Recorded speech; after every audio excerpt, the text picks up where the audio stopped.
Last night, as every night, news agency cameras locked off in Gaza to record the explosions.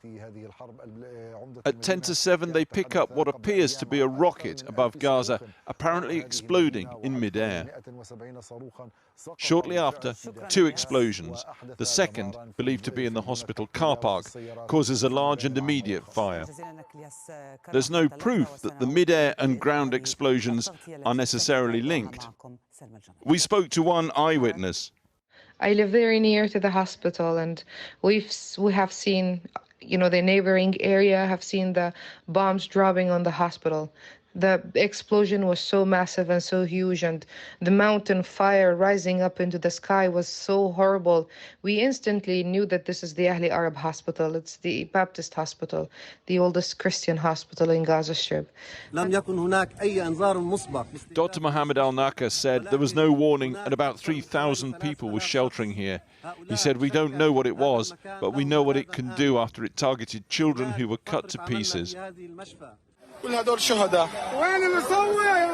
Gaza's Hamas-controlled health ministry says 471 people were killed. If so, that's by far the worst single loss of life for Palestinians in all the long wars with Israel. Doctors held a press conference standing in the middle of a makeshift mortuary. It is clear scores of people at least were killed. Moreover, the Archbishop of Canterbury has said the hospital was attacked at the weekend, at least 4 civilians injured. And on Sunday, the Israelis phoned up telling everybody to evacuate.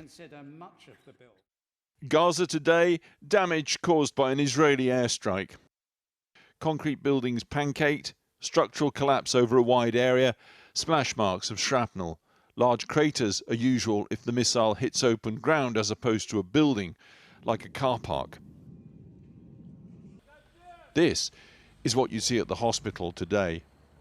Small craters you'd expect from a mortar strike or artillery round, not a missile. Surrounding buildings have only superficial damage, not structural collapse. Some of the windows of an adjoining church remain intact. This makes a ground-detonating Israeli missile strike unlikely, but it doesn't rule out an airburst munition, which could cause major loss of life, but would produce far less structural damage. So what then of Israel's explanation? Sensing a major problem, they worked through the night to get their version out. Press conference first thing. Good morning, everybody. Conclusion, a misfiring Islamic Jihad rocket caused it all.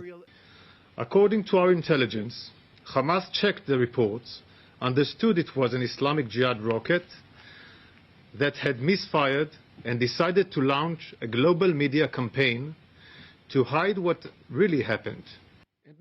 They present what they say is 2 Hamas operatives talking about the attack.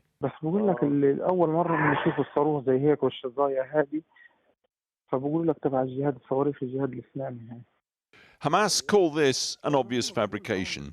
2 independent Arab journalists told us the same thing because of the language, accent, dialect, syntax and tone, none of which is, they say, credible. Equally, Israel claims the Islamic Jihad failed missile was fired from here, a cemetery very close to the hospital. But look again at the video of the event. The trajectory of the missile doesn't line up with that location. Too high, too horizontal. Confusingly, the Israelis' presentation also says the missile was fired from a location down in the southwest. It can't be both. Islamic Jihad say it was an Israeli missile and they have the warhead to prove it, but they haven't produced it. I wanted to be here today. So Joe Biden believes Israel, so does the UN. Much of the Arab world and many beyond it do not. And Israel has form when it comes to war propaganda. Its claims about not being responsible for shooting dead British filmmaker James Miller in Gaza 20 years ago were widely dismissed, not least by a British court. Israel denied shooting dead Palestinian-American photojournalist Shireen Abu Akleh last year, only to backtrack later on admitting they probably did kill her. Just 2 examples from a long track record. And as we've seen, Israel has already attacked this hospital.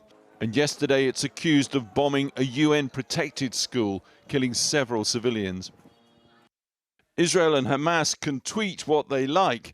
The truth of what happened here last night requires independent, expert investigation. Not happening.